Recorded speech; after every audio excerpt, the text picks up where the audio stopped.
Hey guys, what is going on? This is going to be part 3 of the N55 engine build. What we're going to be doing today is we're going to actually switch up the kind of order. In the last video, I said the next video is going to be epoxying the block and getting the head studs put in place. This time around, we're actually going to start the assembly on the cylinder head. I'm waiting on the epoxy to get delivered. It's taking a little longer than I initially thought it would. So I want to take this time actually to start assembling the cylinder head and kind of walk you guys through it. I'm going to do the cylinder head in a two-part series or a two-part video where part 1 is going to be the valves, valve springs, retainers, and keepers installation.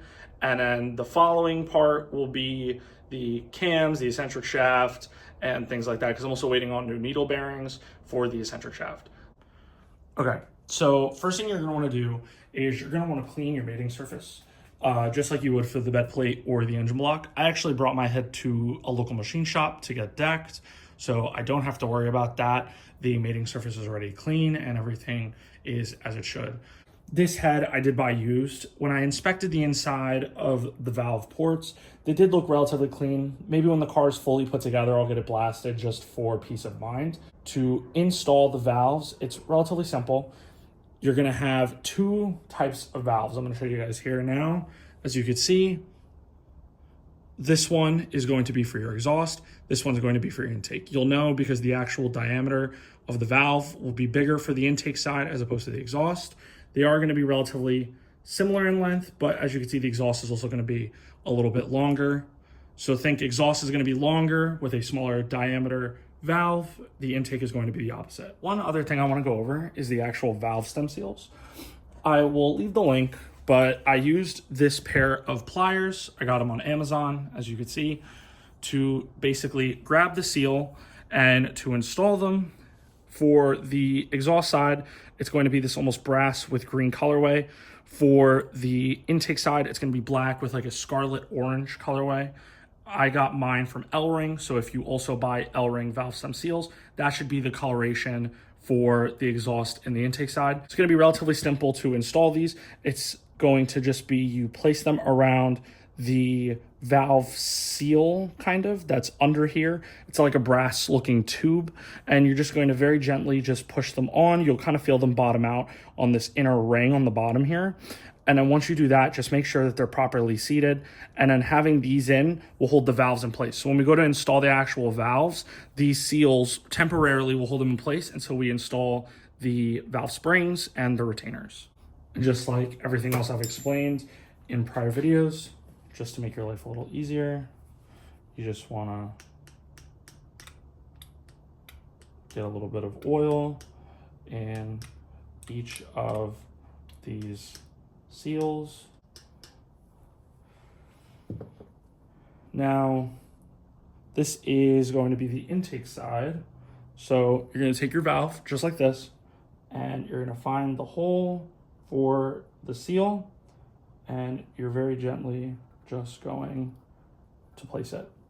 If you feel any tension as you're putting them in, back them out and do it again. Valves, springs, and retainers from Ferrera. Typically, if you were doing like an OEM valve out of a used engine, or you were reusing your current ones that were on your car, I would suggest maybe a Scotch-Brite pad on somewhat of a drill bit and polishing each valve. But since these are brand new, I'm actually not going to worry about it, and I'm not going to do it.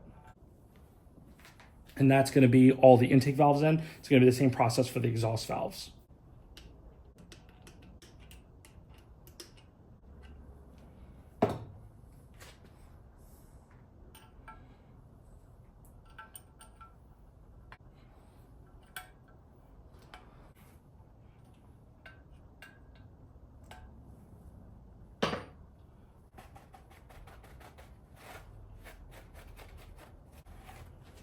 And there you go.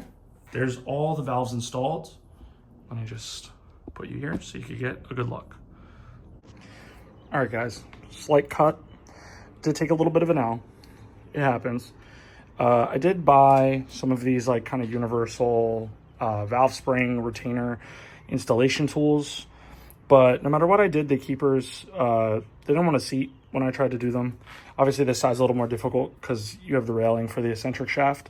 I'm actually gonna have a machine shop do the install for these. Like I said, a little low, but just for reference so you guys have it, the machine shop local to me, I do live in New Jersey, they charged me $250. I just have to bring this to them, obviously. I'm assuming obviously if they had to disassemble it all and then reinstall, it would cost more. But me bringing them the bare head with everything labeled, they told me $250. The way the tool works is it is a clamp, which I can actually show you because I have it in here. Just put this on the floor. So this piece would press down on the spring. This piece would hold the valve in place. And then you would push down. You'd go to insert the valve keepers. Like I said, I was struggling with it. No matter what I did, I bought a handful of different tools to try to get it to fit. And no matter what I did, it was just kind of giving me a hard time. So I didn't want to, damage anything. I didn't want to mess up a valve, lose keepers, etc. So I am just going to send this to the machine shop.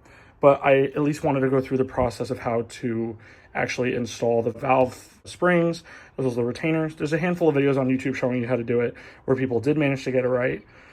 But that's going to be the installed valve train, essentially. So the next part of this head reassembly is going to be cams, eccentric shaft, and actuator, and all the little miscellaneous rockers and things like that. I replaced the needle bearings on the eccentric shaft, got new actual bearings. So this is going to be the next part of the head assembly. The next video you guys are going to see after this one is going to be the epoxy deck that we just finished up. And then the next video will just kind of be a short one of the torquing procedure and install of the head studs. And we're getting there. Like you guys have seen, whole bottom end rotating assembly is put back together. So we're getting close. So Big Boost kit should hopefully ship the first week of June from what I was told. But I hope you guys enjoyed this video, and I'll see you guys in the next one.